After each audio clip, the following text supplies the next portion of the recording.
welcome to a special reading of Things That Go Bump in the Network, brought to you by Extra Hop. Saving the day is a regular thing for those of us working in cybersecurity, but the job also comes with a fair amount of nail-biting, which is why, throughout October, we've been sharing stories about the monsters that keep us up at night and asked you to do the same. We love a good ghost story, but October is also Cybersecurity Awareness Month. With that in mind, we're going to shine a light on everyday threats and the people who fight them by rounding up a few of your own cybersecurity tales and adventures. So sit back, relax, and try not to get too scared. Let's begin with the terrifying tale of Robotic Conquest.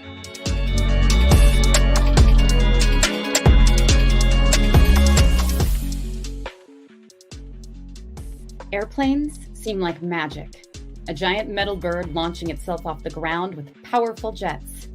They travel faster than anything on the ground and allow us to navigate the globe with ease and reliability. But with giant metal power comes giant metal responsibility. For one company, the responsibility came in the form of selling tickets for humans who wish to travel. One day, this organization learned that the dream of filling seats can turn into a nightmare in an instant. This organization was lost in a robotic maelstrom. Even when they managed to block offenders by IP, these evil enigmas would simply pop up somewhere else and in greater numbers, like a metal hydra growing more and more heads.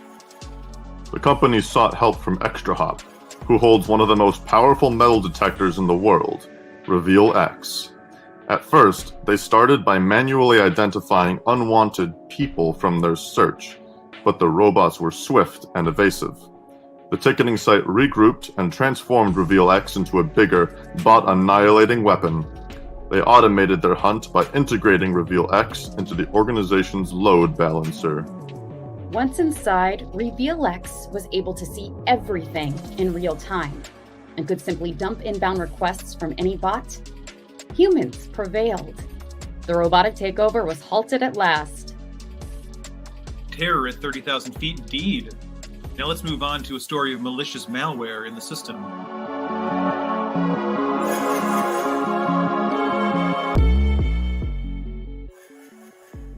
Malware is like the digital version of a zombie apocalypse. It can spread randomly, infecting organizations large and small, and once it starts, it can be hard to stop the attacks. One company found themselves just a tad too close to an outbreak, but managed to keep themselves from being infected.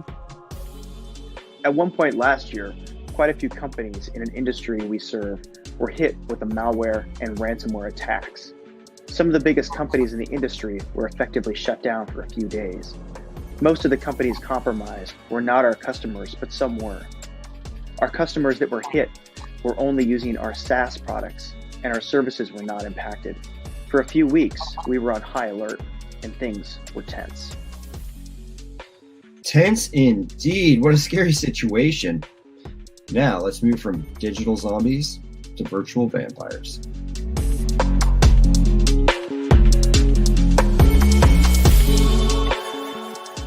Say you live in New Orleans, Sunnydale, or stay with us here, Forks, Washington, and mysterious bite marks start showing up as a leading cause of death. You would probably be a little suspicious of any weirdo with outdated fashion, pale skin, and pointy teeth. In fact, you'd probably do everything you could to prevent that person from entering your house. When one security professional tried to close the door and uninvite attackers, the people in charge of the bottom line thought it wasn't worth the hassle. At my last job, we had recently acquired a small company who we discovered was running their accounting software on a server with RDP open to the internet after installing our SIM. I alerted our director of infrastructure, and after discussing it with their CIO, they decided it would be too disruptive to mitigate this until we were migrated to the corporate domain. So they signed off on the risk, and things were quiet. True to form, vampires only strike after dark. On a Saturday night at 11 p.m., the SIM alerted us to some strange activity on that server. A user in marketing had remotely logged in, someone who should never need access to that system, and ran a script. And it's a security professional who saves the day.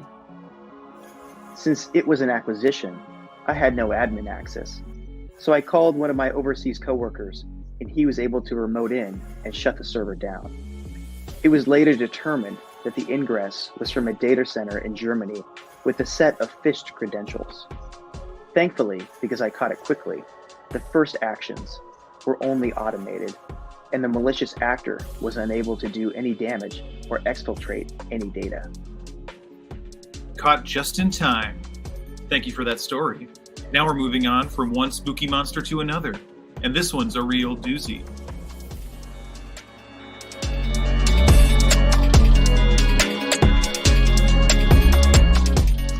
In the cyber defense industry, we know all too well that the threats lurking in the night and day are very real and very persistent. Our job is to try to make it easier, but for many people in the IT field, fighting them off is still downright exhausting. What keeps one security professional up at night? Ransomware and all the havoc they have caused. Let's face it, cyber defense can be a high-stakes, high-stress line of work. Always patching and checking and rechecking. Do I have enough in place? What else can I do? From anti-phishing education to security hygiene for third-party vendors, the work is never over, and it's infuriating. Every time I see or hear a big company getting hit, it makes me so mad. We've been able to keep them at bay, but it's exhausting. Ransomware is a real-life monster, and keeping them out of your network is a never-ending battle that every cybersecurity and IT professional faces. The good news is, a lot of you are winning your battles, even if the war against these threats is far from over.